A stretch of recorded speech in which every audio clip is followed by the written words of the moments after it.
안녕하세요. H채널의 한창훈입니다. 반갑습니다. 2018년도 12월 29일 비트코인 및 암호화폐 시황 방송을 시작하겠습니다. 오늘 주말 토요일인데요. 토요일인 관계로 제가 1, 2부 나눠서 하지 않고 한 편에 다 몰아서 차트 설명과 그 다음에 이제 여러분들 댓글 그리고 뉴스 간단하게 한 가지 정도만 이렇게 보고 마무리할 수 있도록 하겠습니다. 그러면 바로 이제 비트코인 차트부터 보도록 할게요. 일단 비트코인 차트는 제가 이제 역회된 숄더를 말씀을 드렸었는데, 그때 댓글로 아슬란자라님이 이제 의견을 써주셨어요. 이렇게 이제 시장이 이제 하락장일 경우에 역회된 숄더는 이제 오른쪽 어깨가 좀 더 낮게 형성된다. 왼쪽 어깨보다. 실제로 그래서 보시면 그 3,650달러가 왼쪽 어깨의 저점이라고 하면 지금 오른쪽 어깨는 3,650달러를 깨고 내려와서 어디까지 내려왔냐면 3,530달러까지 내려온 상태에서 이제 반등이 나왔습니다. 그리고 다행인 거는 보시면 이제 빨간색 15일 이평선을 바로 이제 회복을 해줬어요. 회복을 해주고 지금 이제 옆으로 누워서 쉬고 있는 모습인데, 지금 이 모습을 지금 보시면 이제 51선 초록색 내려오고 있으면서 지금 51선이 조금만 더 시간이 지나면 51선과 이제 15일 이동평균선이 만날 것으로 이제 보여지고 있습니다. 4시간 봉을 한번 보고 설명을 드릴게요.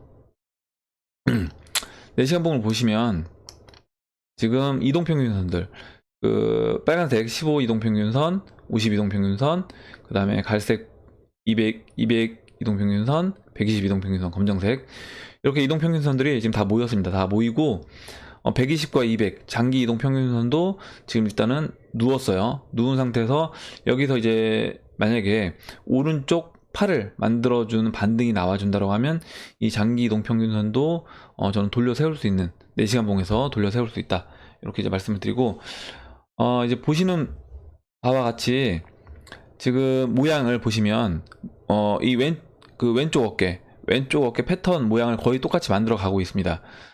여기 보시면 이렇게 M자 모양으로 나왔었고요. 마찬가지로 여기도 M자 모양을 만들고, 지금 여기 이제 W자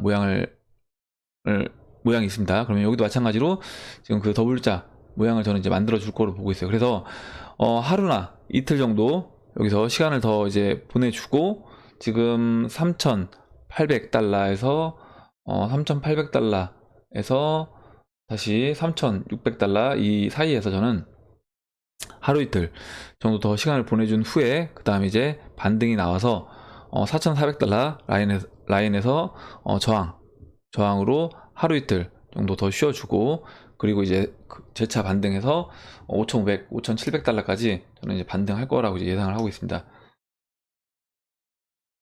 그렇게 되면 이제 이렇게 된 숄더 모양을 완성할 거라고 이제 보고 있어요. 그래서 그 비트코인 차트는 일단 뭐 흐름은 나쁘지 않고 역회된 숄더 모습대로 일단은 진행이 되고 있다라고 저는 보고 있습니다. 이렇게 이제 설명을 드리고, 다음에 오늘은 이제 그 굿크크 우째님과 이제 팔토시 나카모토님이 차트를 한번 봐달라고 하신 차트가 있어요. 그래서 일단 그 굿크크 우째님이 모네로 차트를 봐달라고 하셨고, 사토시 나카모토니까 팔토시 나카모토 님이 그 에이다를 이제 봐달라고 하셨습니다. 그래서 그 차트를 일단 보도록 할게요. 일단 팔토시 나카모토 님이 말씀하신 에이다 차트고요. 그 에이다가 그 찰스 호킨스가 이제 트위터에다 글을 썼대요. 글로 인해서 뭐 호재가 있을 거다 조만간, 이렇게 얘기를 해주셨는데, 보시면 10시간 전에 찰스 호킨스가 이게 뭐라 썼냐면 뭐 에이다 관련된, 카라다노 관련된 뉴스가 곧 나올 거다, 좋은 뉴스가 있다, 이렇게 얘기를 했습니다. 그래서 이제 뭐 좋은 뉴스가 있다라고 하니까 이제 그거에 대한 어떤 기대감이 차트에 반영될 수 있지 않나, 이런 부분에서 저한테 차트를 이제 봐달라고 하신 것 같아요. 일단 에이다는 이거 일봉인데요. BTC 마켓 일봉 차트입니다. 보시면 이렇게 하락 쐐기 모습을 띄었어요. 패턴은 하락 쐐기형 모습을 지금 보시면 거의 9월 말부터 지금 12월까지 거의 12월 17일까지 이 하락세기 패턴 안에 갇혀 있었습니다. 아마 이제 에이다 들고 계신 분들도 굉장히 지겨웠을 것 같고, 사토시 가격으로 1000사토시가 이제 어떻게 보면 약간 지지를 해줄 수 있는 가격대였는데, 이 가격대를 이제 깨고 내려왔어요. 이 당시에 거래량도 어느 정도 실리면서 11월 25일날 깨고 내려왔습니다. 이렇게 되니까 아마 이제 에이다 들고 계신 분들이 굉장히 힘들었을 거예요. 거기다가 깨고 내려오고 반등이 나왔는데 또 이제 계단식 하락으로 이 15일 이평선을 맞고 또 떨어졌어요. 또 이제 또 여기서 이제 횡보를 하니까 또 15일 이평선 맞고 또 깨질 거라고 이제 예상을 많은 분들이 하셨을 것 같고, 여기서 보시면 근데 이제 그와 달리 하락세기형에서 제가 말씀드렸죠. 하락세기형 같은 경우는 꼭 시점 끝까지 가지 않고 한 3분의 1 정도를 남겨놓고 반등을 보통 한다. 옆으로 횡보하거나, 비트도 그렇게 움직였고, 뭐 비트코인 캐시도 하락세경 패턴에서는 그런 식으로 이제 움직였습니다. 그래서 이제 지금 보시면 에이다도 그와 같은 패턴으로 움직였어요. 그러면서 지금 이제 15일 이동평균선의 빨간색 15일 이동평균선을 지금 돌려 세웠습니다. 돌려 세우고 50일 이동평균선과 골든크로스가 나온 상태에서 장기 이동평균선이 120일 이평선 맞고 지금 쉬고 있는 모습인데, 흐름이 나쁘지가 않아요. 왜냐면 일단 그 1000사토시 이 가격을 이제 지켜주면서 또 에너지를 모으고 있는 모습입니다. 그리고 이때 이제 이 1000사토시를 돌파할 때 거래량도 꽤 실렸어요. 꽤 실렸기 때문에 지금 에이다 들고 계신 분들은 저는 괜찮아 보이고, 물론 이때 돌파할 때 이 하락세경을 돌파할 때 물론 매수가 좋긴 하지만 지금 타이밍도 저는 나쁘지 않아 보인다라고 보고 있습니다. 그래서 뭐 에이다 들고 계신 분들은 그냥 홀딩 하시면 될 것 같고, 신규 매수 자리로도 뭐 나쁘진 않아 보이는 그런 자리로 보고 있습니다. 그 다음에 이제 저항으로 보이는 자리는 200, 일단 단기 저항 말씀드리면 이제 일단 200일 이평선 내려오고 있는 1460사토시랑요. 그리고 이제 여기 지지를 받았던 라인이 있어요. 지지를 받았던 라인, 이때 이렇게 지지를 받았던, 지지받고 저항으로 작용됐던 1660사토시랑 이때 또 이제 지지받았던, 지금 제가 체크해드리는 이 라인 저항으로 작용됐고 1900사토시, 이 이제 라인이 에이다 같은 경우는 이제 저항으로 보시고 이제 접근하시면 될 것 같습니다. 에이다 차트는 나쁘지 않고, 또 뭐 찰스 호킨스가 좋은 뉴스가 이제 있다라고 얘기를 했으니까 에이다 갖고 계신 분들은 계속 홀딩 하시면 저는 뭐 흐름은 앞으로 이제 좋아질 거라고 이제 보고 있습니다. 에이다는 이제 여기까지 설명을 드릴게요. 그리고 다음으로 이제 모네로, 굿크크 우째님이 질문을 해주셨던 모네로가 이제 빗썸에서 거래량이 이제 많이 실렸대요. 거래량이 많이 실려서 한번 이제 좀 볼 필요가 있다 라고 얘기하셨었는데, 아마 이 당시에 얘기를 해주셨던 것 같아요. 사토시 가격으로 12,000 정도일 때, 잠시만요. 0.012 근처에 있을 때 이제 얘기를 해주셨고, 실제 이제 업빗에서도 어느 정도 거래량이 나와주면서 양봉이 나왔습니다. 양봉이 나왔는데, 일단 지금 이 패턴 모습이 8월 13일에 나왔던 모습과 굉장히 흡사해요. 뭐냐면 이 하락 추세를 돌파를 해주고 크게 한번 눌러줍니다.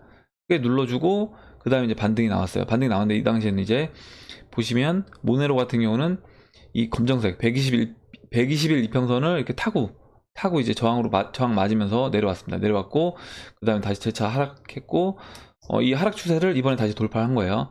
돌파를 하고 지금 눌러준 모습인데, 지금 이때 이제 거래량이 실렸다는 겁니다.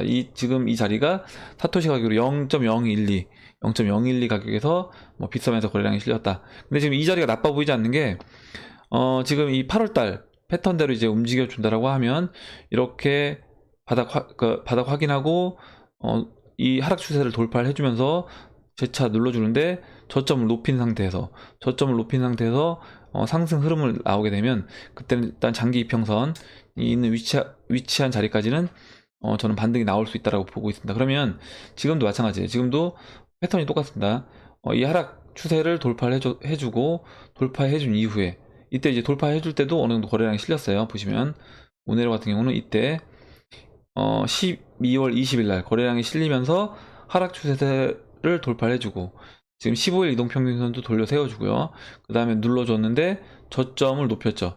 저점을 높였습니다. 높이면서 다시 이제 반등이 나왔기 때문에 모네로는 지금 흐름이 나쁘지 않다. 그리고 여기서 이제 만약에 목표치를 둔다라고 하면 단기 목표치는 120일 이평선이 지나가고 있는 0.0157 0.0157 이 정도 라인까지는 이제 단기 목표치로 저는 보고 있습니다.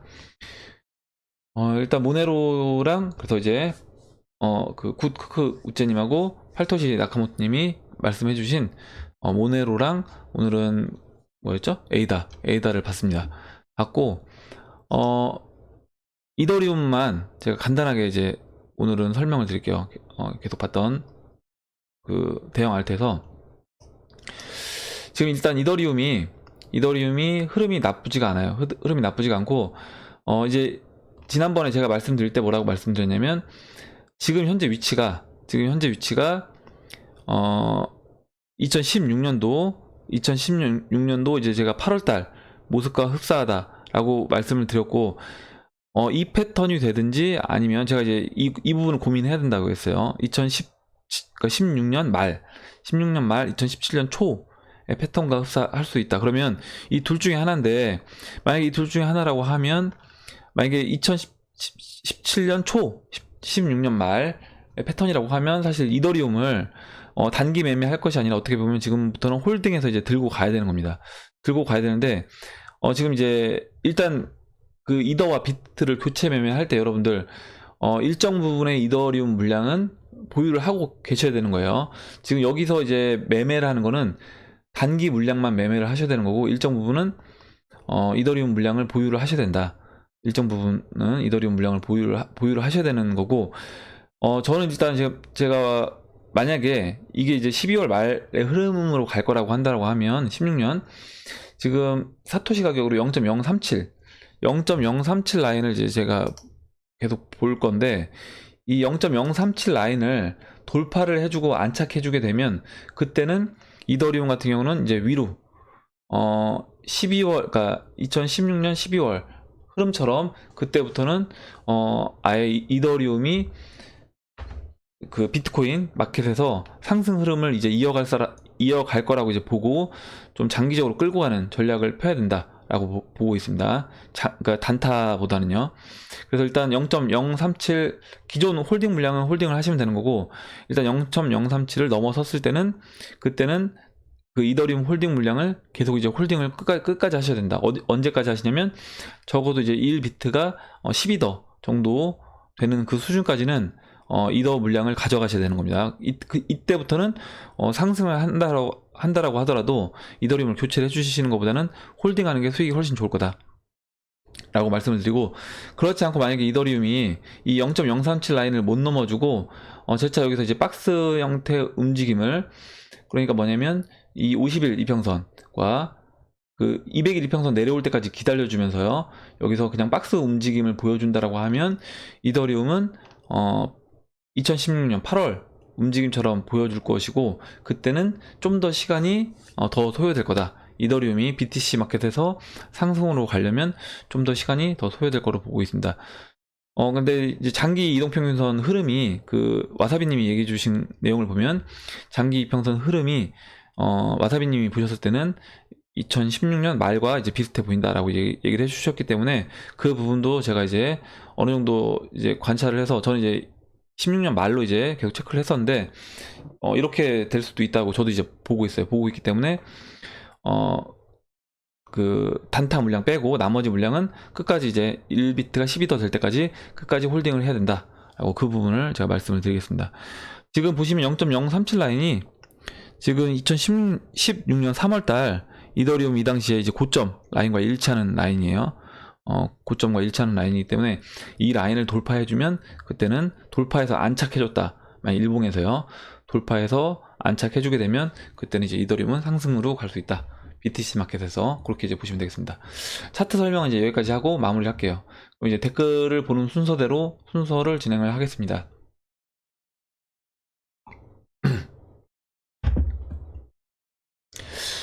예, 일단 댓글로 여러분들 이제 의견과 그 다음에 질문, 좋은 정보들을 이제 공유해 주신 분들에게 다시 한번 감사 말씀을 드리고 그럼 이제 시작을 해볼게요. 박재균님이 써주셨어요.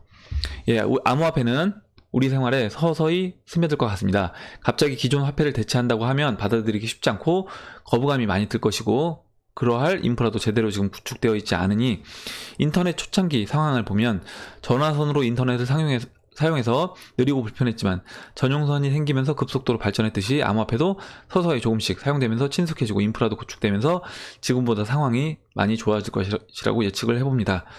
마치 말이 달리는 비포장도로에 자동차가 제대로 빨리 달릴 수 없듯이 현금과 신용카드에 최적화된 인프라에 현재 암호화폐는 불편한 그리고 많은 이들에게 아직은 믿음이 안 갈 수 있겠지만 너무 멀지 않은 미래에는 결제 수단일 수 있기에 좋은 미래를 기대해 봅니다. 이렇게 얘기해 주셨는데요.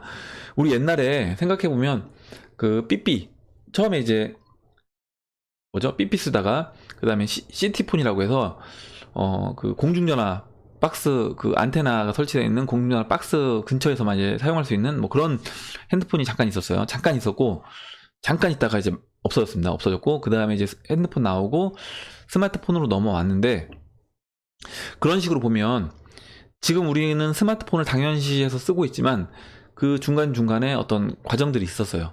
과정들이 있었고 지금 우리가 이제 결제하고 있는 이 암호화폐 시장도 마찬가지로 지금 보면 뭐 카카오페이 광고하고 있잖아요. 그리고 삼성페이 그러니까 카드를 핸드폰에 집어넣어서 지금 쓰고 있습니다.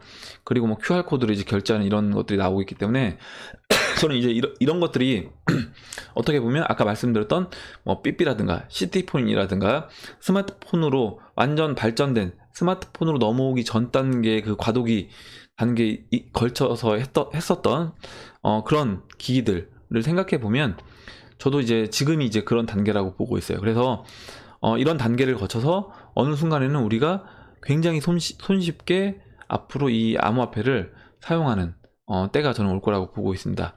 그래서 이제 박지균 님이 그런 내용을 적어주셔서 같이 한번 이제 읽어봤습니다. 그리고 조부연 님이 이제 써주셨는데요. 한번 볼게요.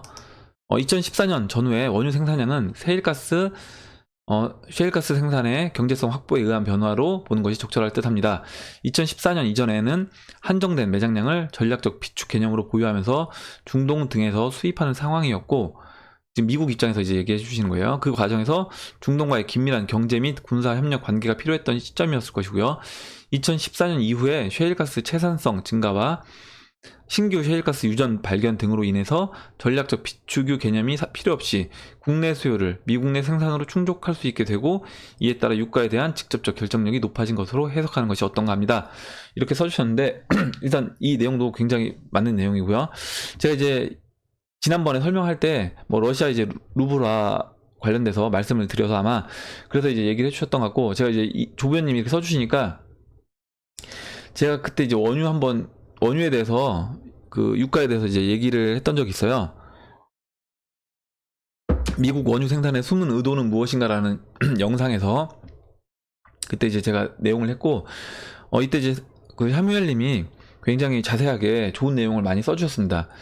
일단 그 써주신 내용 잠깐만 좀만 읽어볼게요. 그때 물론 읽긴 했는데 저는 에너지 분야에서만 수십 년 종사하였고 일반인들 또는 에너지 전문가라고 하는 분들보다 더 많은 정보에 접하고 있습니다.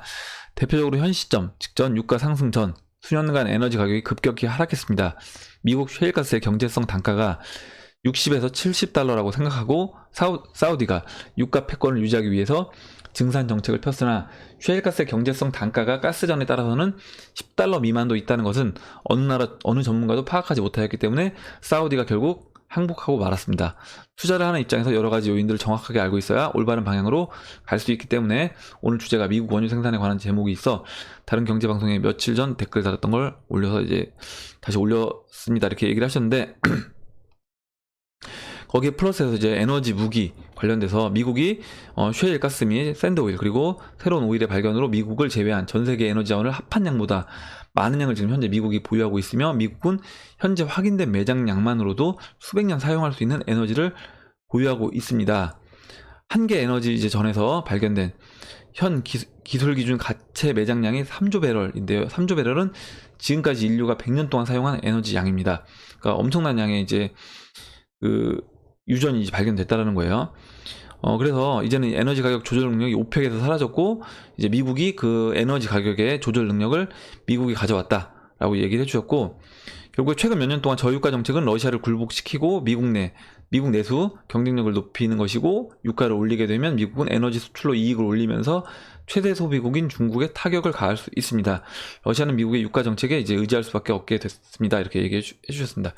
그래서 아까 이제 그 조부연님 의견과 또 샤무엘님 그때 이제 의견 주셨던 거 제가 내용이 그때 좋아서 다시 한번, 혹시 이제 방송이 이게 좀 꽤 됐어요. 그래서 이 내용을 이제 모르시는 분들이 계실 것 같아서 다시 한번 제가 이 댓글을 보여드렸고, 혹시 다시 한번 읽어보실 분들이 계실 수 있으니까 제가 이 영상의 링크를 제가 설명란에다가 이제 붙이도록 하겠습니다. 그러면 여러분들 혹시 필요하신 분들은 참고해서 보시면 될 것 같아요.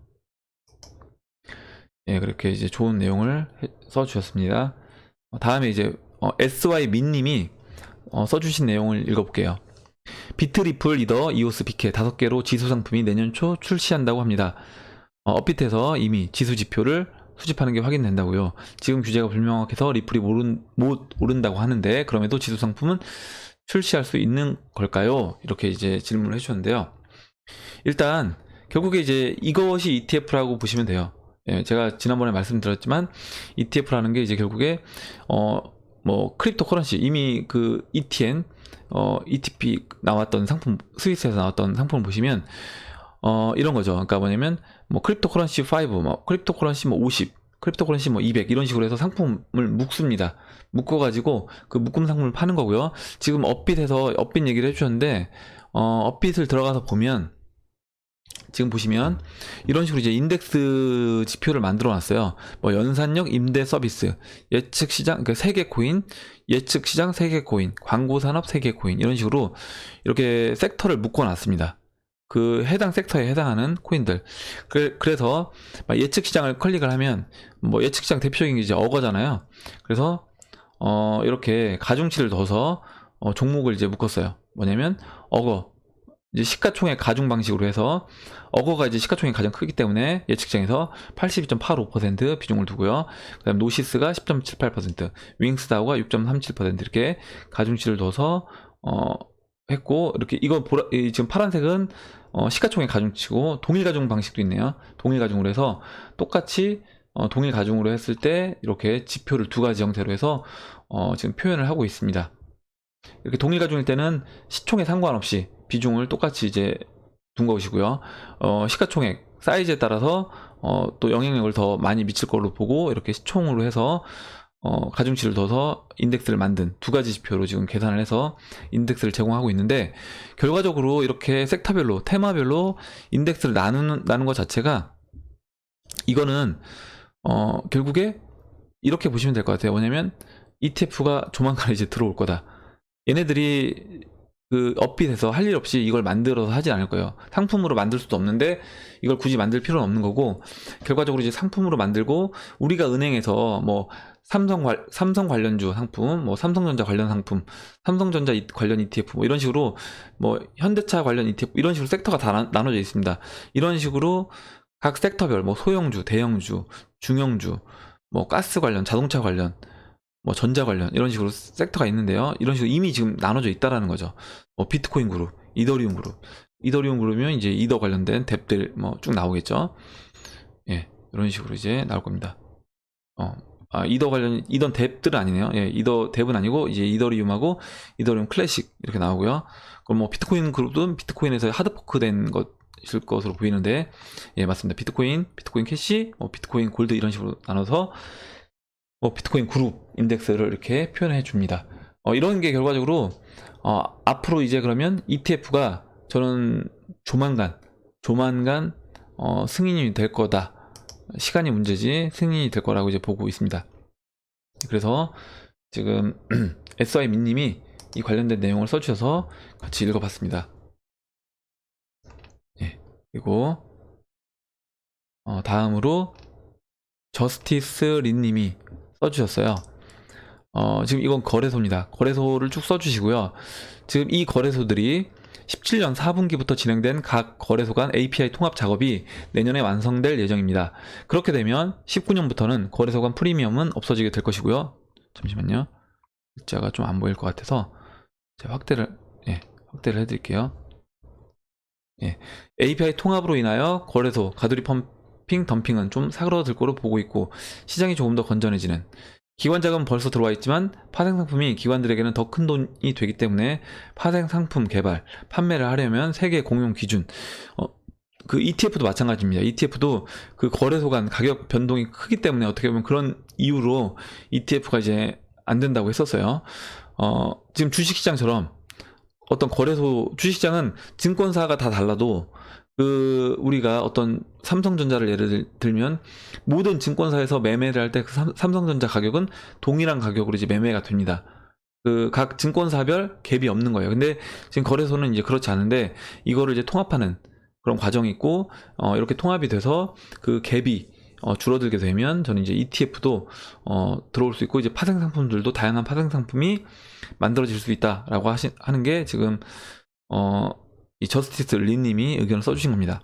그래서 API 통합으로 인한 연합체의 구성, 많은 의미들이 있겠죠. 발빠른 코인베이스에서의 자사 거래 코인의 묶음 상품, 파생 상품 중 하나에 지금 이제 아까 제가 방금 전에 보여드렸던 그 SY 민님 이제 의견을 주셨던 뭐였죠? 예, 업빗의 그 각 섹터별 묶음들 이런 것들이 결국 이제 ETF 상품이 출시되기 승인되기 저는 직전의 어떤 모습이다라고 보고 있습니다. 뭐 시간이 문제지 뭐 2월달에 다시 연기한다고 하더라도 저는 이거는 시간이 문제지 안 될 수는 없는 거다라고 보고 있습니다. 알트코인이 많으니 그에 따른 파생 상품의 수는 헤아릴 수 없이 많이 생길 것입니다. 시장이 이렇게 물밑으로 움직이고 개선하려고 하고 제도권 내에서 생태계를 만들기 위해 동분서주하고 있는데 개인 투자가들은 오직 가격만을 바라보고 앞가리만 하려 하는 걸 보니 안타까울 뿐입니다. 5년에서 10년에 비트코인의 가격은 12억을 찍을 거라는 믿거나 말거나입니다. 예, 저는 뭐 불가능은 아니라고 생각해요. 왜냐면 비트코인이 그 대중들이 제가 들어오고 그러니까 기관들이 먼저 참여하고 기관들이 참여해서 그 기관들이 초기에 자신들이 만든 상품을 판매를 하고 그 만든 상품들이 어느 정도 충분한 수익을 내준 모습을 대중들한테 보여주고 야 우리가 이 상품 이 펀드 상품 이렇게 수익 냈다 이렇게 얘기해주고 그걸 마케팅으로 삼아서 아마 나중에는 진짜 개미들이 난 절대 암호화폐 안 사라고 했던 사람들도 진짜 이제 객장에 들어와서 주식시장 아니면 증권사라든가 뭐 은행 창구에서 뭐죠 이런 거죠. 크립토커런시 뭐 50 ETF 상품 가입해 주세요. 아니면 가장 지금 핫한 상품 가입해 주세요. 이런 식으로 이제 할 거라는 겁니다. 그렇게 되면 그때 대중들의 돈이 들어오기 시작하면 제가 항상 말씀드리지만 그때부터 이제 매도의 관점으로 접근하시면 되는 거고 아마 대중들이 들어오고 나서도 한두 차례 정도 더 시장은 상승을 할 겁니다. 예. 왜냐면 그때도 한두 차례 더 상승을 해줘야지 사람들이 다시 빠졌을 때 추가적으로 돈을 더 넣을 수 있는 그런 상황이 마련되는 거예요. 근데 이게 야 대중들이 결국에 너무 안타깝다 이렇게 생각할 수 있지만 어쩔 수 없다는 겁니다. 어쩔 수 없는 거고 사실 원래는 이렇게 쌀 때 들어와야 되는데 쌀 때 아무리 좋다 얘기를 해줘도 지금 싸니까 지금 사셔야 됩니다 라고 얘기해도 지금 얘기하면 관심조차 갖지 않아요. 관심조차 갖지 않고 오히려 이제 비쌀 때는 그냥 제가 얘기하지 않아도 이거 암호화폐 제가 이제 하고 있다는 걸 알고 있기 때문에 주변에서 오히려 막 전화가 오는 겁니다. 이거 하려고 하면 어떻게 해야 되는 거냐 이렇게 전화가 온다는 거죠. 그래서 이거는 어쩔 수가 없는 거다. 어쩔 수가 없는 거고 그렇게 됐을 때는 저는 이제 비트코인 가격이 진짜 우리가 생각하는 것 이상의 가격을 저는 찍을 수도 있다라고 보고 있습니다. 저스티스 린님이 12억 얘기하셨는데 그 100만 달러 얘기했잖아요. 누구죠? 그 갑자기 누구죠? 갑자기 생각이 안 나는데 메가피가 얘기했죠. 100만 달러를 얘기했습니다. 그래서 이제 그런 가격도 완전 불가능한 가격은 아니다 이렇게 보고 있습니다. 그리고 어제 무진님이 이제 미국 개인 투자자들 뭐라고 부르냐고 우리나라 개미라고 하는데 중국은 서채윤님이 써주셨는데 중국은 잘나도 또 잘한다고 개미 투자자들을 부추라고 한대요. 부추. 그래서 부추로 불리기보다는 개미가 낫다라는 생각이 제가 잠깐 들었습니다. 예, 그리고 다음 보도록 하겠습니다. 예. 와사비님이 미국에서는 개미를 누구죠? 사뮤엘님은 엔치라고 들어본 적 있으시다고 했고 와사비님은 지금 리테일 인베스터, 리테일 인베스터라고 제일 많이 한대요. 그리고 뭐 퍼스널 인베스터라고도 하고 인디비주얼이라고도 하고 뭐 스몰 인베스터라고도 한답니다. 다양하게 불리는데 가장 많이 쓰는 건 이제 리테일 인베스터라고 많이 한대요. 개인 투자자들을. 그리고 예, 그다음에 사뮤엘님하고 박천군님이 이제 그 렉처 관련된 의견을 써주셨어요. 그래서 일단 같이 제가 먼저 사뮤엘님 의견부터 제가 읽어보도록 하겠습니다. 저는 나노 렉처 20개를 구매해서 투자하는 후배들에게 나눠주고 사용법도 함께 교육한 적도 있으시대요. 굉장히 좋은 선배님이신 것 같아요. 우리나라 사용자에게는 카제, 이건 써보지 않았는데 현대에서 만들었나봐요. 카제가 좀 편리하더라고요. 나노 렉처만큼 다양한 지원이 좀 약하지만 리플을 테스트해보니까 아주 편리하게 잘 되었습니다. 나노 렉처 한 군데만 넣어두지 않고 개인 지갑도 나노 렉처, 카제, IM 토큰 등으로 분산하여 보관하시는 것도 리스크를 줄이는 방법인 것 같아서 저의 개인적인 경험을 공유합니다. 카제가 가격도 또 좀 저렴합니다. 한글도 지원이 되니까 여성분이나 연세가 있으신 분은 좋을 것 같아서 소개를 해주신다고, 예, 카제에 대해서 소개를 해주셨습니다. 지금 박정구님이 얘기해 주시려고 했던 게 뭐였냐면, 지금 나노레저가 해킹이 됐다라고 그 부분을 얘기해 주셔서 아마 그와 관련해서 지금 사무엘님도 같이 이 내용을 써주신 것 같기도 한데, 그러니까 하드월렛 지갑이라고 하더라도 혹시 모르기 때문에 거기 안에서도 또 이제 좀 분산해 놓는 게 좋다. 그 안에서도 분산해 놓는 게 좋고, 하드월렛 지갑은 뭐 내가 분실해도 이거를 해킹할 수 없기 때문에 그냥 마음 편하게 막 들고 다니겠다가 아니라, 그것도 여러분이 꼭 필요한 거 아니면 굳이 이걸 바깥에 들고 나가지 마시고 항상 좀 안전한 장소에 보관하시고, 제가 아는 분은 좀 이더리움 많이 갖고 계신 분을 알고 있는데, 그분 같은 경우는 이제 집에 금고에다가 그 하드월렛 지갑을 또 이렇게 넣어놓고 계시다고 합니다. 예, 그래서 그런 분들도 계세요. 또 이제 그것도 또 이제 혹시나 하는 마음에 금고에 또 넣어놓는 거죠. 예, 그리고 다음 그럼 읽어보도록 하겠습니다. 다음 이제 와사비님이 이제 그 세금 관련된 내용을 써주셨어요. 미국에서 올 초 암호화폐 수익분에 대해서 세금을 내야 하는 분들은 지금 팔고 다시 사게 되면 손실분에 대해서 세금 감면의 기회로 가져가게 될 듯 합니다. 아마 이런 거죠. 그러니까 지금 손실 처리하고 다시 이제 매수하게 되면 그 부분에 대해서 세금 감면해준다. 근데 궁금한 게, 그럼 지금 이제 지금 다시 매수한 가격이 될 테니까 이 매수한 가격에서 뭐 수익이 됐을 때 그 수익에 대한 또 양도세를 내야 되게 되면 뭐 또 비슷한 게 아닌지, 제가 이제 그 부분이 좀 궁금하긴 한데, 일단 지금은 일반 주식에서는 한 달 내에 같은 주식을 이렇게 할 수 있기 때문에 다시 내가 매도하고 다시 재매수할 경우에 이걸 이제 워시세일에 저촉이 돼서 되나? 아직 암호화폐는 이에 대한 규정이 없다는 며칠 전 관련 영어 기사 내용이 있었습니다. 그래서 올 초 수익분이 좀 있어서 이걸 해야 하는데 타이밍 잡기가 애매합니다. 그래서 일단 이런 식으로 좀 올랐을 때 이제 매도해서 다시 재매수를 하시면 대부분 이제 손실을 뭐 보셨을 거 아니에요. 그 부분에 대해서, 손실분에 대해서 세금 감면을 해준다, 이런 얘기를 해주셨고요. 지금 와사비님이 이거 내용을 20시간 전에 써주셨는데, 이때 이제 그 이더 마켓, 그러니까 BTC 마켓에서 이더리움이 이제 4시간 봉에서 52평선에서 반등하고 122평선, 그리고 이제 202평선이 돌파하는 의미 있는 움직임을 보였다라고 얘기를 해주셨습니다. 제가 이제 이더리움 잠깐 보여드리면, 4시간 봉에서요. 4시간 봉에서 이제 이때 얘기를 해주신 것 같아요. 4시간 봉에서, 잠시만요. 지금 이때 지금 요걸 얘기해 주신 것 같습니다. 이 자리를 지금 122평선과 200 이동평균선이 이제 골든크로스가 났어요. 4시간 봉에서 골든크로스가 나면서 지금 4시간 봉에서는 다 정별된 상태입니다. 그래서 일단 이더리움은 차트가 나쁘지 않고, 아까 제가 말씀드렸던 0.037 라인을 이제 돌파하게 되면 그때는 홀딩하고 있는 물량을 길게 가져가셔라. 네, 이 내용을 이제 말씀드렸습니다. 다음 내용을 이제 읽어보도록 할게요.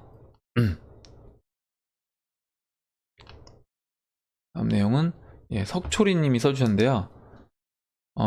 암호화폐 방향도 세계 금융시장이나 경제 추세의 흐름과 같이 하는 것 같습니다. 2010년에 사두었던 화폐 전쟁을 다시 보고 있습니다. 이 책도 FRB의 달러 발행의 문제점과 자산 거품에 대해서 언급을 하고 있습니다. 화폐 전쟁 5편 탐욕경제에서 언급한 부분, 2013년 4월 12일 금 선물 시장 폭락과 4월 16일 중고 담화, 중국 아줌마 부대래요. 중국 아줌마 부대의 금 현물 사재기 현상을 보고 코인 폭락도 이와 비슷한 현상이 아닐까 생각해 봅니다. 다만 하락장이 1년 내내 유지되어 그런지 코인의 현물 시대 회복은 긴 시간이 필요해 보입니다. 라고 이제 얘기를 해주셨는데요.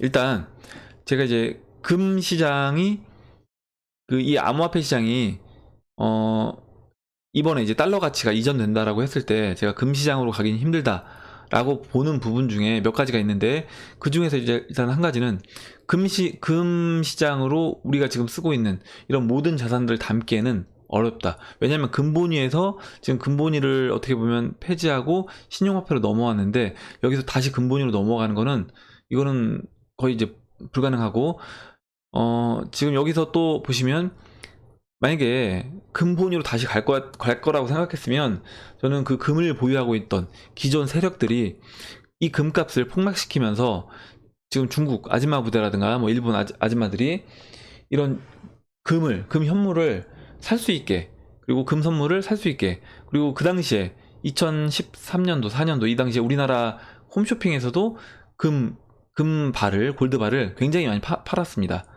굉장히 많이 팔았는데 저는 이게 좋게 안 보인다는 거죠. 결국에 뭐냐면 개인들한테 이런 금을 떠넘기는 듯한 모습으로 보였습니다. 그렇다고 하면 개인들한테 이제 그런 기회를 줬다라는 건, 이거는 굳이 금값을 지금 타이밍에 뭐 올릴 수는 있지만, 만약에 이제 달러 가치가 0으로 급격하게 수렴된다라고 하면 금값도 저는 당연히 좀 어느 정도 좋아질 거라고 보긴 하지만, 이거를 급격히 상승시키거나 아니면 달러 가치를 다 금으로 이제 이전시키거나 이런 현상은 벌어지지 않을 것 같다라고 보고 있는 겁니다.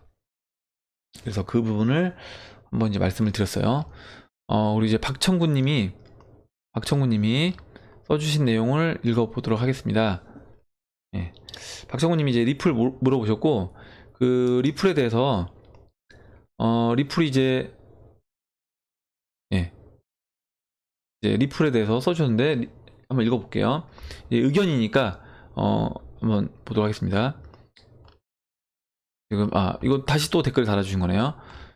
지금 일단은 리플에 대해서 제가 이제 답변 드린 거, 그러니까 제가 답변 드린 거는 일단 제가 말씀드리지만 뭐냐면, 제가 여러분들 영상을 만들어서 여러분들한테 이제 드리는 거는 뭐 이 코인을 추천하는 건 아니에요. 제가 지금 이런 관점에서 제 개인적인 그 관점을 보여드리는 거고, 제가 영상을 할 때 말씀을 드리잖아요. 제가 리딩을 목적으로 한다거나 여러분들한테 이제 투자 권유를 목적으로 방송을 하고 있는 것은 아니고, 그냥 제가 이 시장을 바라보는 시각을 말씀을 드린 다음에, 왜냐면 제가 못 보는 부분이 분명히 있습니다. 제가 놓치는 부분이 있고, 그러면 제가 이렇게 설명을 드리면 지금 여러분들이 피드백을 주시잖아요. 피드백을 주십니다. 아까 이제 저 와사비님이 이더리움, 제가 봤을 땐 2016년 8월로 봤는데 와사비님은 2016년 12월로 보신다는 거예요. 그럼 분명히 전략이 달라져야 된다는 거죠. 그래서 제가 놓친 부분이 분명히 있었고, 그 와사비님이 그걸 저를 짚어주셔서 제가 제 전략을 좀 일정 부분 수정할 수 있는 거잖아요. 그렇게 되면 서로 저는 이렇게 정보를 공유하고 서로 소통을 하면서 서로 성장해 나가면 좋다라는 부분에서 이제 영상을 하고 있는 거고요.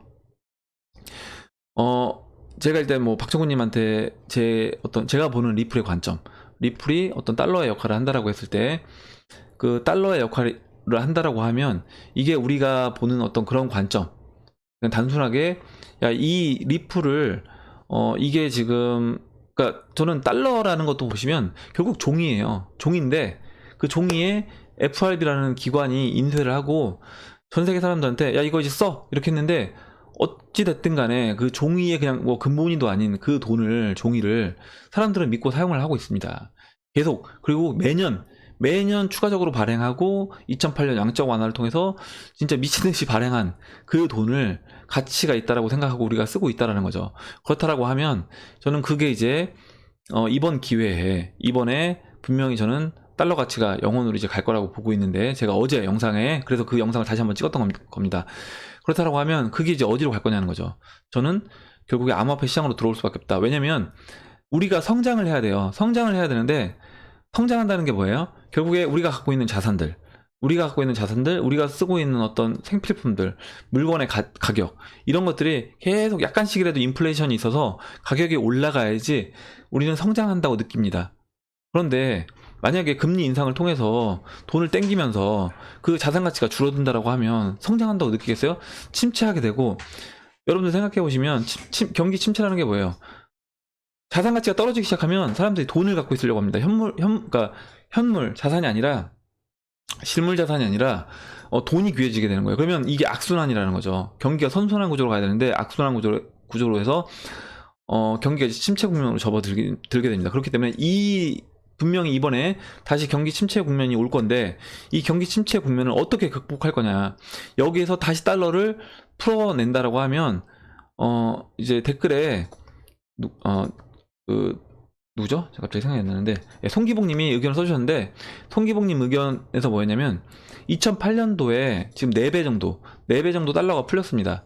그런데 만약에 이번에 경기 침체가 왔을 때 그 침체 국면을 극복하기 위해서는 금리 인하로는 절대 안 된다는 거예요. 마이너스 금리로 가도 이거 쉽지 않고, 결국에 돈을 풀어야 되는데, 뭐죠? 양적 완화, 그때 3번에 걸쳐서 양적 완화 했던 것처럼 돈을 풀어야 되는데, 그 당시 양적 완화 했던 그 양을 풀어서는 택도 없다. 이번에는 뭐냐면, 제가 기하급수적으로 돈이 풀려야 된다고 얘기했습니다. 뭐냐면 이번에는 그 당시, 그 전까지 200년 동안 풀렸던 양의 4배를 풀었다라고 하면 이번에는 16배가 풀려야지 경기 침체 국면을 벗어날 거다. 그러면 이제까지 역사적으로 풀린 양의 16배를 달러로 푼다고 생각해보세요. 결국에 이건 하이퍼로 가는 겁니다. 저는 하이퍼 인플레이션으로 가는 건데, 그렇게 하이퍼 인플레이션으로 간다고 하면 다 죽는 거기 때문에 저는 그렇게 안 가려고 하면, 결과적으로 미국이 29년도에 미국이 루즈벨트 대통령이 달러를 근본위에서 이제 떼내면서 그 침체 국면을 벗어난 것처럼 분명히 이제 그런 어떤 이슈, 그런 이벤트가 있을 거다.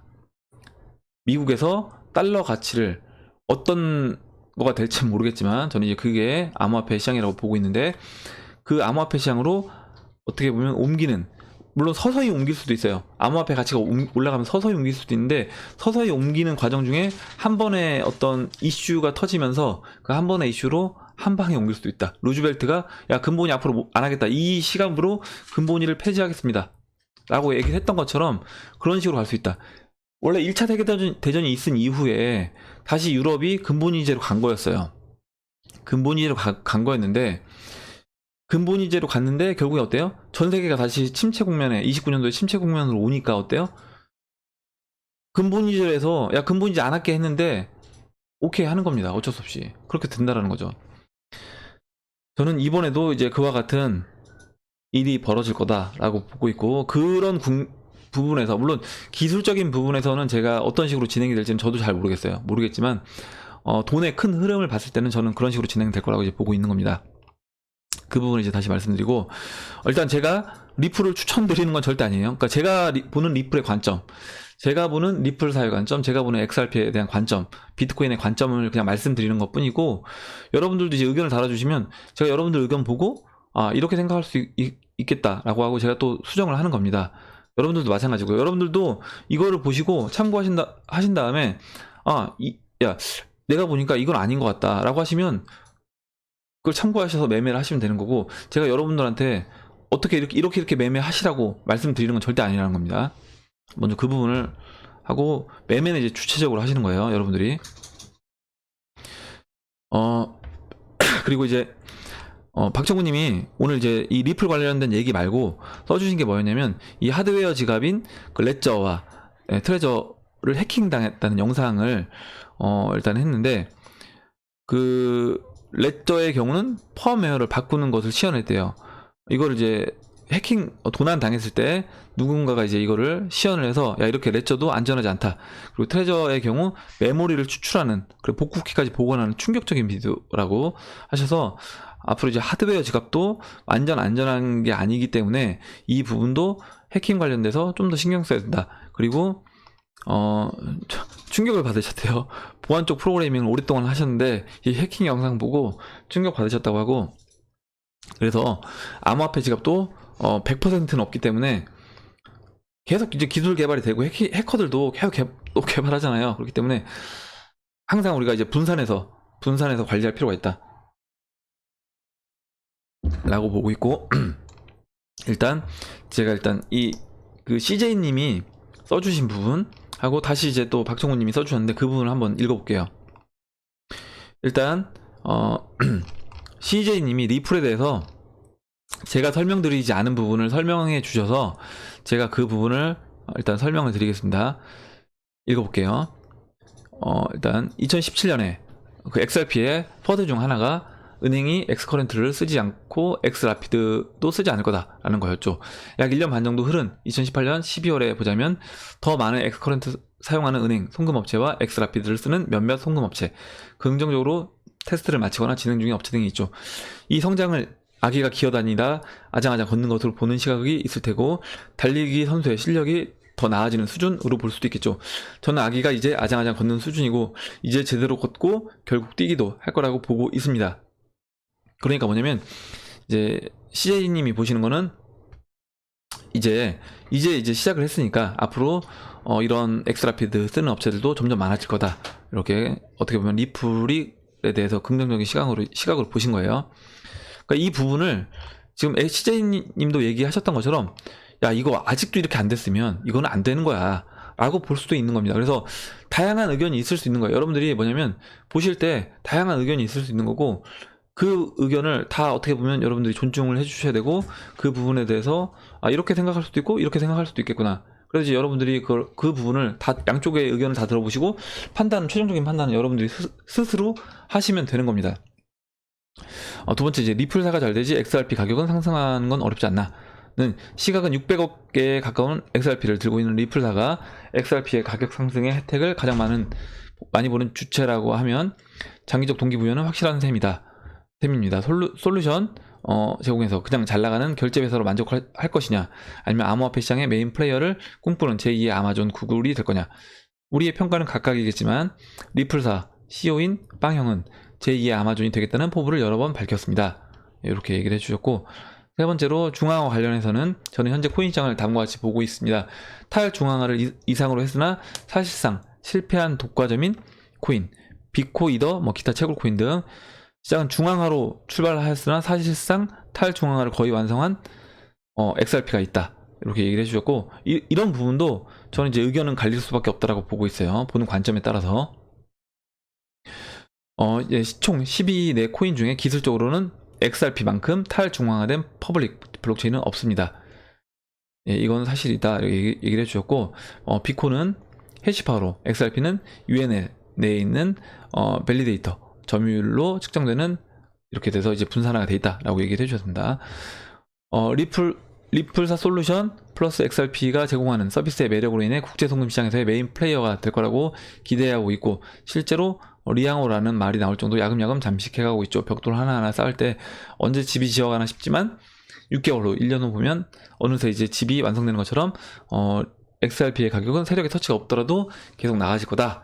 이렇게 이제 얘기를 해주셨습니다. 해주셨고, 일단 제가 이제 또 박정훈님이 또 의견을 달아주셨기 때문에 이 부분도 이제 계속 제가 이 부분 아까 안 봤는데 일단 저도 이제 같이 지금 어떻게 보면 실시간 읽어보도록 하겠습니다. 예, 박정훈님이 써주셨어요. 의견 공유해주셔서 감사합니다. 저는 이런 게 굉장히 좋다라고 보고요. 서로 이제 의견을 존중하면서 서로 의견을 공유해서 상대방 의견도 들어보고, 어떻게 보면 약간 반대 입장에 대한 의견일 수 있기 때문에 이 부분에 대해서 충분히 검토가 필요하다는 거죠. 그래서 저는 이런 게 굉장히, 여러분들이, 그래서 제가 꼭 댓글을 달지 않더라도 여러분들이 저보다 훨씬 더 전문가들 많다라고 보고 있거든요. 그래서 제가 댓글 안 달아도 여러분들이 이렇게 댓글을 달아주시면 저는 이게 진짜 좋은 현상이라고 보고 있습니다. 이러면서 여러분들도 서로 공부하시고, 그냥 머릿속에 있는 거랑 제가 글로 써서 정리하는 거랑 확실하게 다르거든요. 글로 써서 정리하다 보면 여러분들이 이게 확실하게 이제 여러분 전 지식이 된다라고 보고 있습니다. 하지만 저와는 이제 의견이 많이 다르시군요. 예. XRP가 탈중앙화 되었다고 말씀하시면서 리플이 600억 개 코인을 보유하고 있으니 가격을 올릴 이유가 있다고 말씀하시는 건 자체가 모순이죠. 이렇게 볼 수 있는 겁니다. 근데 이제 그 노드, 개념에서 여러 개 노드를 분산해서 갖고 있고, 그거에 대해서 각자 이제 같은 비중으로 어떤 뭐 투표권이라든가 이런 걸 준다라고 하면, 야, 이거 자체가 분산화되어 있는 거 아니냐, 또 이렇게 볼 수도 있는 거고요. 그러니까 이거는 이제 제가 얼마 전에 누구였죠? 얼마 전에 그 사무엘님이 그 리플과 비트코인이 시총을 평가하는 기준이 다르다. 어떻게 보면 서로 유리한 입장에서 시총을 평가하고 싶은 겁니다. 자기가 1위를 하고 싶기 때문에. 그래서 이제 그 부분에 대해서도 이런 각자 보는 시각은 달라질 수밖에 없다. 예. 탈중앙화인데 왜 리플사에서 어떻게 하는지에 따라서 가치가 달라질까요? 어떤 기술적인 분석으로 XRP가 탈중앙화 되었고 비트코인 등의 코인이 탈중앙화에 실패했다고 하는지 저는 동의할 수가 없네요. 리플사가 없어지거나 XRP에서 손을 뗀다면 살아남을 수 있는 코인이라는 생각은 들지 않습니다. 예, XRP 리플이라는 대중인식을 없애기 위해서는 리브랜딩도 하고 거래소에서 기초코인으로 쓰일 수 있도록 시장을 넓히고 있는 것은 긍정적으로 생각합니다. 예, 그러니까 제가 예전에 이더리움 클래식이 완전 이거는 무슨 도둑놈들이 가져간 코인이라고 생각했는데, 그런 어떻게 보면 도둑놈들이 가져갔던 그런 코인이라고 해서 제가 투자를 안 했는데, 보니까 그렇게 됐는데 자생적으로 또 어떤 생태계가 만들어지고 거기 안에서 네트워크가 만들어지고 개발자들이 참여하다 보니까 이더리움 클래식도 자체적인 어떤 코인이 된 거예요. 제가 봤을 때는 그 나름대로 이더리움 클래식만의 어떤 매력이 또 있는 겁니다. 이런 식으로 볼 수 있고, 아직도 여전히 야, 이더리움 클래식은 그 도둑놈들이 가져간 그 코인이다, 그렇기 때문에 이거는 하면 안 된다, 이렇게 보시는 분들도 계세요. XRP 투자를 안 하는 건 잘못된 판단일 수 있다고 충분히 생각하지만 제 기준에 있어서는 아직 의문점이 있고 공부할수록 의문점이 풀리지 않아서 질문을 해주셨던 거다 라고 얘기를 해주셨습니다. 저는 이렇게 다 계속 생각을 할 수 있다고 보고 있고, 지금 이제 CJ님 의견은 이거를 지금 제가 요거는 이제 이걸 읽다 보면 시간이 너무 많이 소요될 것 같아서, 방송 시간도 있다 보니까 일단 요거는 이제 다음 시간에 제가 보고 방송에서 이제 여러분들한테 꼭 같이 읽어드릴 필요가 있다라고 하면 읽어드릴게요. 지금 제가 아마 방송 준비하면서 지금 이 댓글을 달아주신 것 같아요. 그래서 여러분들 이제 1시간 전에 달아주셨는데, 여러분들 혹시 이제 CJ님 의견도 궁금해 하시면 여러분들 먼저 오늘 영상 보시고 읽어보시면 여러분들 그 리플에 대해서 공부를 하시는데 도움이 되실 것 같습니다. 한번 읽어보세요. 이렇게 하고 이제 방송 시간상 넘어가도록 하겠습니다. 어제 영상이 이제 1시간 18분을 해서 여러분들 보시는데 좀 너무 시간을 많이 소요돼서 좀 지겨우실 수도 있고, 저도 이제 50분 넘어가니까 이제 목소리가 잘 안 나와서 제가 이제 시간을 좀 조절을 하려고 해요. 그래서 더 좋은 내용들이 많은데 몇 개는 이제 어쩔 수 없이 뺀 부분도 있고, 나머지 부분은 제가 내일 다음 영상에서 말씀을 드리도록 하겠습니다. 그럼 마지막으로 제가 코인 참수님이 써주신 내용을 읽고 일단 오늘은 영상을 마무리하려고 합니다.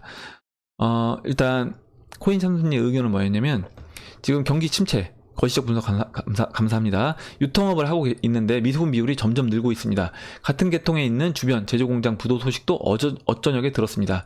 암호화폐 발을 담그고 있어서 희망은 있지만 다가오는 경기 침체로 지금 하는 일이 잘못될까봐 걱정입니다. 위기가 오기 전에 거래처 정리가 필요하다고 요즘 많이 느끼고 있습니다. 암호화폐 투자자는 반드시 성공하겠죠, 이렇게 얘기해 주셨습니다.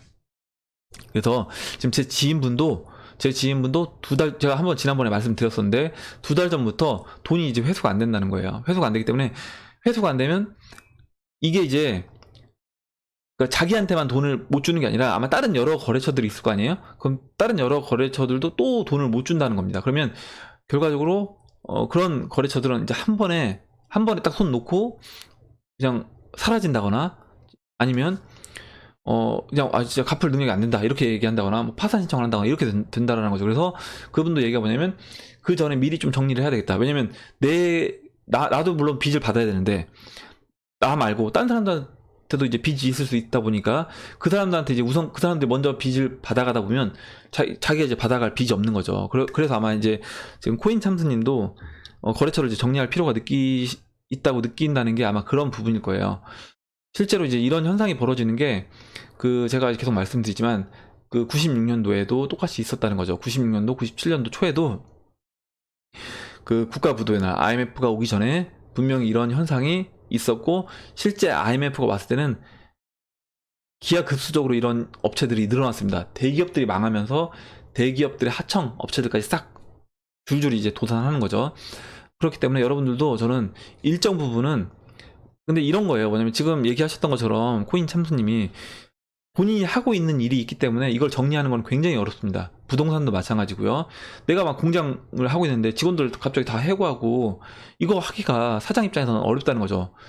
예, 이런 부분들이 있기 때문에, 하지만 그렇다고 하더라도 어느 정도라도 미리 일정 부분 준비를 해 놓으면 나중에 급속히 어떤 시장이 변했을 때 여러분들이 대처하는 거랑 아예 준비가 안 된 상태에서 그냥 두들겨 맞는 거랑은 완전 다르다는 겁니다. 그래서 일정 부분씩이라도 조금씩이라도 우리가 준비를 해 놓자 라는 부분에서 제가 어떻게 보면 영상을 계속 말씀을 드리는 거고, 어제 그 경제대공황 영상도 그런 차원에서 제가 다시 한번 이제 정리를 해 드린 겁니다.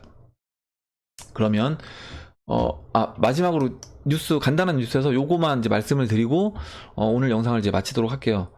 시간이 굉장히 길어졌는데, 마지막 기사는 그 삼성 이제 갤럭시 S 관련돼서 그 특허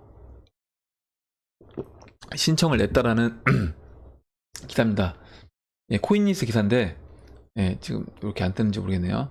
예, 떴습니다. 읽어보도록 할게요. 그 외신 삼성 영국에서 암호화폐 지갑 상표 등록. 삼성의 스마트폰이 암호화폐 지갑을 통합하는 방안을 검토하고 있으며 27일 영국 지식재산권청에 상표 등록 관련 자료를 제출했다고 보도했다. 유로존에도 그때 특허 신청을 2건인가 했다고, 그 당시에 이제 제가 그 갤럭시 S10이 출시되면서 블록체인 관련된 특허를 유로존에다가 2건 신청했다고 했는데, 아마 이제 이 런던 이 영국과는 이제 분리돼 있어서 따로 또 추가적으로 이제 제출한 것 같은데, 읽어보면 삼성전자의 신형 스마트폰에 암호화폐 지갑 기능이 탑재될 것이라는 전망에 무게가 실리고 있다. 앞서 샘 모바일 등 외신은 지난 12일 삼성전자가 유럽연합 여기 나와네요. 유럽연합 지식재산권 사무소에 블록체인 및 암호화폐 관련 2건이 아니라 3건이군요. 3건의 상표 신청서를 제출했다고 보도한 바 있으며, 삼성전자가 신형 스마트폰에서 콜드 월렛 기능을 선보일 가능성이 높다고 보도한 바 있다. 지금 유럽연합 지식재산권 EU에도 지금 내놓고, 그리고 또 영국에도 해놓고, 그럼 이제 뭐 미국에도 또 하겠죠, 조만간에. 이런 식으로 왜냐면 각 나라마다 각 지역마다 그 상표 등록을 해야 되는 뭐 절차라든가 법적 절차가 있을 겁니다. 그래서 그런 부분을 지금 미리 준비를 하고 있는 거예요, 제품이 나오기 전에. 그러면 삼성전자가 제품이 안 나올 건데 이거를 하지는 않을 거다. 그러면 1분기 안에, 내년 1분기 안에 이 갤럭시 S10이 나오지 않을 수는 있습니다. 나오지 않을 수 있지만 어찌 됐든 간에 나오는 거는 저는 이제 거의 시간 문제다. 그러니까 그런 이벤트에 대해서 제가 보는 그 관점을 한번 여러분한테 말씀드렸잖아요.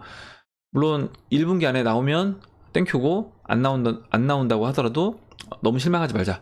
근데 나올 수 있는 기대가 있는 상황이고, 지금 여러 가지 지금 이슈들이 지금 내년 1분기에 굉장히 이제 몰려 있습니다. 이슈들이 몰려 있고, 경제적인 이슈들도 내년 1분기에 제가 봤을 때는 이제 굉장히 몰려 있어요. 그래서 내년 1분기에 우리가 이제 생각했던 것보다 시장이 좀 급변할 수 있다라고 저는 보고 있습니다. 예, 그럼 이상으로 2018년도 12월 29일 비트코인 및 암호화폐 시황 방송을 마치도록 하고요. 여러분 댓글로 너무 좋은 의견과 그리고 정말 좋은 이제 질문들, 정보 공유해 주신 분들에게 다시 한번 감사 말씀을 드리겠습니다. 그리고 댓글에 이제 답글을 뭐 꼭 제가 다는 게 아니라 여러분들이 서로 이렇게 의견을 서로 공유하면서, 저는 이렇게 하면서 그러니까 제가 놓치는 부분, 그리고 또 여러분들이 놓치는 부분들을 서로 이제 보완해 가면서 이런 정보가 축적되다 보면 우리 수준이 다 전체적으로 같이 이렇게 암호화폐 시장에서 참여하는 사람들 수준이 이렇게 올라갈 수 있다라고 보고 있습니다. 그래서 우리가 단순히 진짜 아까 누군가 얘기해 주셨는데, 가격만 보고, 저스티스리님이 얘기해 주셨던 것 같은데, 가격만 보고 우리가 이 시장에서 막 좋았다가 싫었다가 이렇게 하는 게 아니라, 진짜 이렇게 이 암호화폐 시장에 대해서 충분한 이해를 하고 있으면 나중에 누군가가 너 투기하는 거 이렇게 얘기했을 때 우리가 이 부분에 대해서 얘기해 줄 수 있는 부분이 충분히 있다라는 거죠. 그래서 여러분들도 다시 한번 이런 식으로 댓글, 그리고 댓글로, 그러니까 꼭 제가 댓글 달지 않더라도 여러분들도 많이 참여를 해주셨으면 좋겠습니다. 예, 그럼 이상으로 영상을 마치도록 하고요. 도움이 되셨다면 좋아요와 구독 버튼, 그리고 알림종 버튼을 눌러주세요. 예, 주말 잘 보내시고, 그러면 내일 영상에서 다시 뵙도록 하겠습니다. 감사합니다.